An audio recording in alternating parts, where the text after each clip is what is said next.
비율로 따지면 0.1%, 즉 5천 건에 대해서 5개가 감염이 돼 있으니까 이 품질 관리에 있어서 매우 심각할 수 있다. 그거는 수율로 인해서 우리가 감염이 발생할 수 있는 개연성이 굉장히 높다는 거죠. 적십자처럼 평가하는 데가 우리나라뿐만 아니라 거의 전 세계적으로 드뭅니다. 166번째일 거예요, 아마. 헌혈 자체가 봉사이기 때문에 생명이 존중받는 내일을 위해 대한적십자사는 달려가겠습니다. 적십자는 생명입니다. 여러분, 헌혈 많이들 하시죠? 거리를 지나다가 보면은 대한적십자사에서 운영하는 헌혈의 집에서 혈액이 부족하다면서 헌혈을 촉구하는 문구, 우리 심심치 않게 보곤 합니다. 봉사와 희생, 인도주의의 상징인 적십자, 정부기관으로 인식될 만큼 국민들의 높은 신임을 받고 있습니다. 그런데 이 적십자의 혈액 관리에 문제가 생겨 큰 우려를 낳고 있습니다. 이 문제에 대해 국가생명윤리정책원 김명희 사무총장과 전화 연결해서 자세한 이야기 나눠보겠습니다. 예, 김 총장님 안녕하세요. 네, 안녕하세요.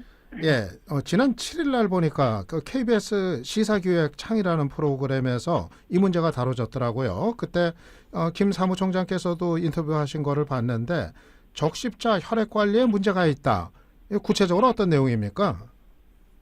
네, 최근에 적십자사 혈액 사업에서 면역 검사 시스템의 장비를 입찰하는 과정과 그다음에 헌혈한 혈액을 담아두는 혈액백의 구매 과정에서 불공정하고 불투명하다라고 하는 논란이 제기되고 있습니다. 예, 그런 문제가 있으면은 어떤 문제를 야기를 할 수가 있는 거죠? 혈액 사업은 정확한 검사와 그다음에 보관, 출고 등 과학적인 과정을 거쳐야 되는 그런 전문적인 영역입니다. 예. 그렇기 때문에 불투명하고 불공정한 과정을 통해서 적절하지 아니한 기계나 시약이 도입됐을 때 그것에 의한 결과를 신뢰할 수 없다면 굉장히 큰 혈액으로 인한 감염 사고가 발생할 수 있습니다. 그러니까 오염된 혈액을 환자가 수혈받게 되는 이런 상황이 있을 수 있다는 거죠? 네네네.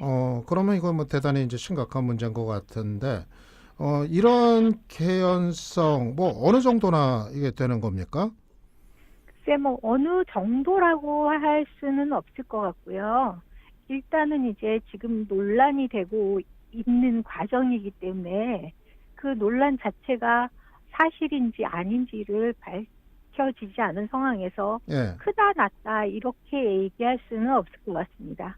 다만 대한적십자사 같은 그런 단체에서 이런 불공정하다, 불투명하다라는 논란이 제기되고 있는 그 자체가 저는 더 문제가 아닌가 싶습니다. 왜냐하면 대한적십자사는 일반적인 그런 단체나 어떤 회사가 아니라 인도주의를 표방하고 봉사를 목적으로 설립되어 있는 그런 기관이기 때문에 이런 논란이 발생해서는 안 된다고 저는 개인적으로 생각합니다. 지금 대한적십자사가 어떻게 되나요? 이 조직이 단체입니까? 정부기관은 아니죠? 아니고. 네, 정부기관은 아니지만 대한적십자사 조직법에 의한 보건복지부 산하 단체고요. 그렇지만 대한적십자사 조직법에 보면 대통령이 명예회장이고 국무총리가 명예부회장인 준정부기관으로서의 위상을 갖고 있다고 볼 수 있겠습니다. 그렇다면 공적인 책임이 대단히 큰 기관이고 사실 국민들이 떠올리는 대한적십자사도 이제 그렇거든요. 그러면은 혈액 관리 같은 것도 적십자사가 아주 철저하게 관리하리라고 당연히 그렇게들 생각을 하는데 근데 왜 이런 논란거리가 생기는 거죠? 그렇죠. 그러니까 저도 그렇게 생각하고 있는 사람 중에 한 사람인데 최근에 그런 논란이 생기는 걸 보고 예, 저도 상당히 놀란 사람 중에 한 사람입니다. 예. 어떤 문제들이 있는 건가요? 적십자사 측에.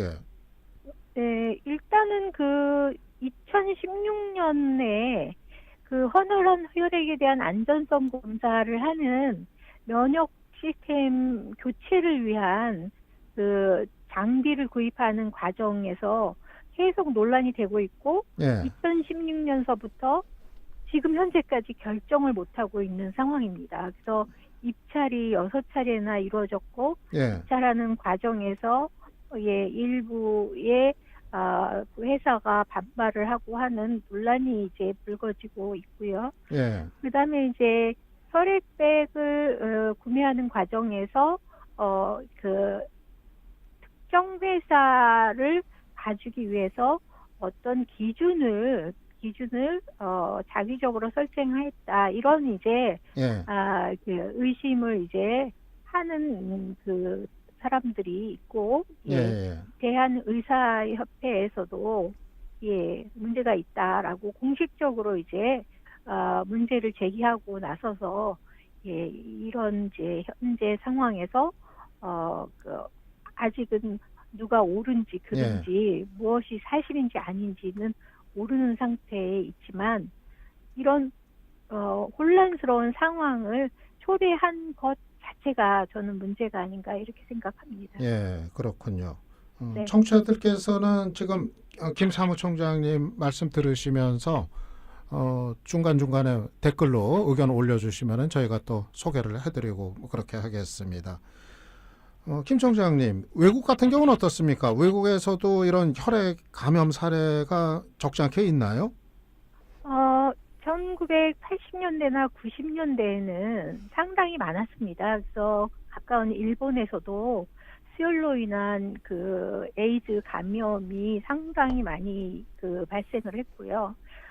캐나다 같은 나라는 이제 에이즈 발생이 굉장히 이 수혈로 인해서 많아서 그 캐나다 적십자사가 하던 혈액 사업을 크로즈하고 닫고 캐나다 정부가 이제 다시 혈액 사업을 국가 주도로 하는 그런 상황도 벌어지긴 했습니다. 근데 이제 2000년대에 들어서는 네, 시약이나 장비 이런 것들이 많이 발전을 하고 또 각 국가마다 혈액 사업의 중요성에 대해서 다시 인지해서 재정비하는 그런 체계를 갖춤으로 인해서 최근에는 그 수혈로 인한 그 감염이 상당히 줄어들고 있는 상태입니다. 예, 우리나라 같은 경우는 이 혈액 감염 사례 뭐 통계 같은 거 나온 게 있습니까?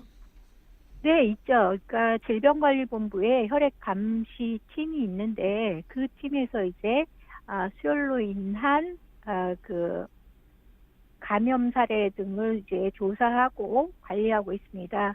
그래서 이제 사실 2000년대 초에 그 상당한 수의 감염된 혈액이 환자한테 수혈되는 사건들이 우리나라에도 있었습니다. 그래서 이제 2004년, 5년에 혈액관리 종합 대책을 정부에서 마련하고 그 마련한 대책에 근간을 두고 이제 지금까지 혈액 사업을 진행해 왔습니다. 네. 그런데 이번에 담합 논란이 대두가 되더라고요. 적십자하고 녹십자. 녹십자는 그 제약회사잖아요. 네. 예, 양쪽에 담합설이 계속 제기가 되고 있는데 이거는 왜 나오는 얘기죠?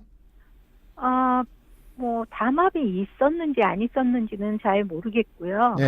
다만 이제 적십자사가 제시하고 있는 혈액백의 기준이 통상적으로 생각하는 기준과 다르다는 게 이제 많은 사람들의 주장이고요. 그 말씀하신 혈액백이라는 게 어떤 건가요, 구체적으로? 혈액백이라고 하는 거는 우리가 이제 헌혈을 하게 되면 몸에 있는 피를 바깥으로 뽑아내야 되지 않습니까? 혈액은 바깥으로 나오게 되면 굳게 돼 있어요. 그러면 이제 그거를 환자한테 줄 수가 없기 때문에 항응고제를 그래서 혈액을 굳지 않게 하는 그 약을 이게 섞어주게 되고, 예. 또 혈액은 적혈구, 백혈구, 혈소판이라는 세포가 들어있기 때문에 보관하는 동안 어떤 그 영양을 섭취해야 됩니다. 아, 그래서 혈액이요? 이제, 예. 그래서 그 영양분들이 같이 있는 그런 플라스틱으로 된 백에 담기게 됩니다. 아, 그 혈액백 안에 그런 영양분도 네. 다 들어있고. 예. 네, 네. 그런데 그거를 이제 입찰을 하는 건가 보죠?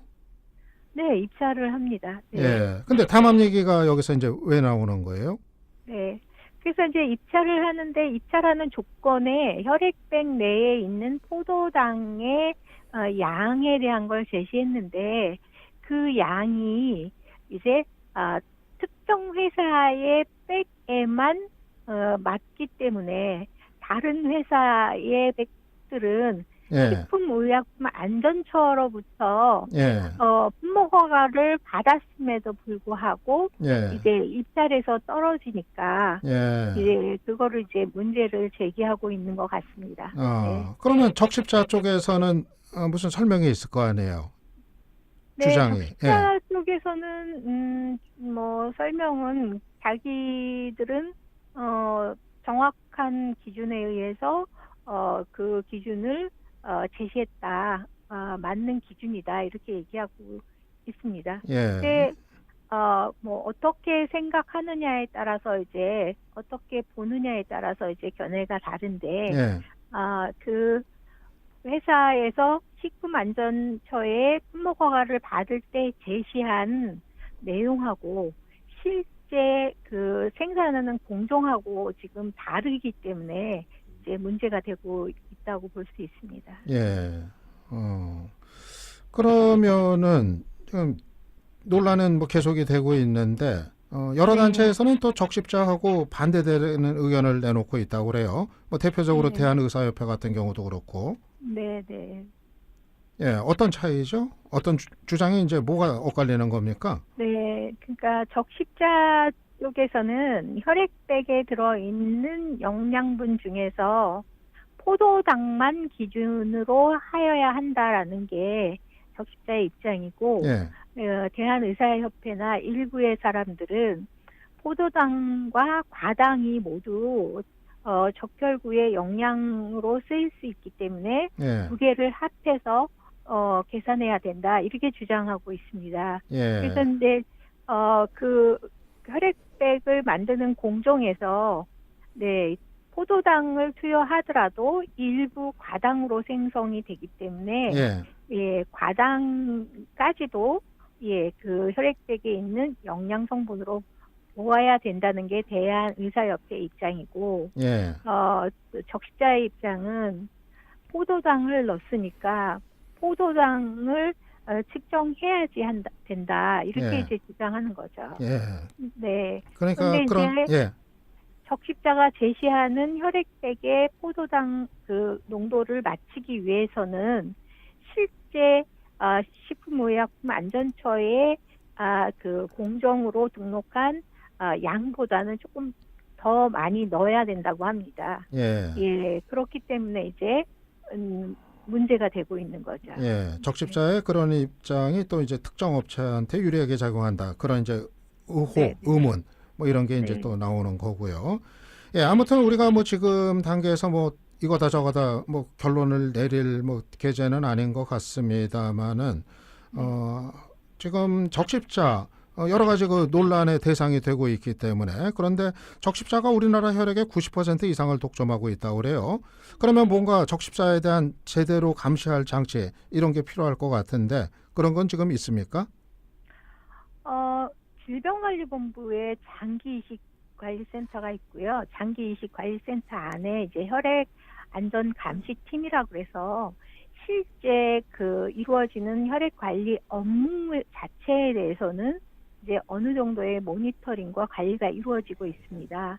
그렇지만 이제 큰 틀에 있어서 그 시스템을 바꾼다든지 어떤 시약을 선정한다든지 하는 것과 관련해서는 이제 컨트롤 타워가 적십자 자체에 있지 예. 국가가 그거를 관여하거나 관리할 수 있는 그런 시스템을 갖추고 있지는 못한 상황입니다. 예, 알겠습니다. 예, 얘기를 마무리하면서요. 김 사무총장님께 저 근본적인 문제 한번 여쭤보고 싶어요. 우리 혈액 사업의 목표가 어떤 거야 되는 건가요?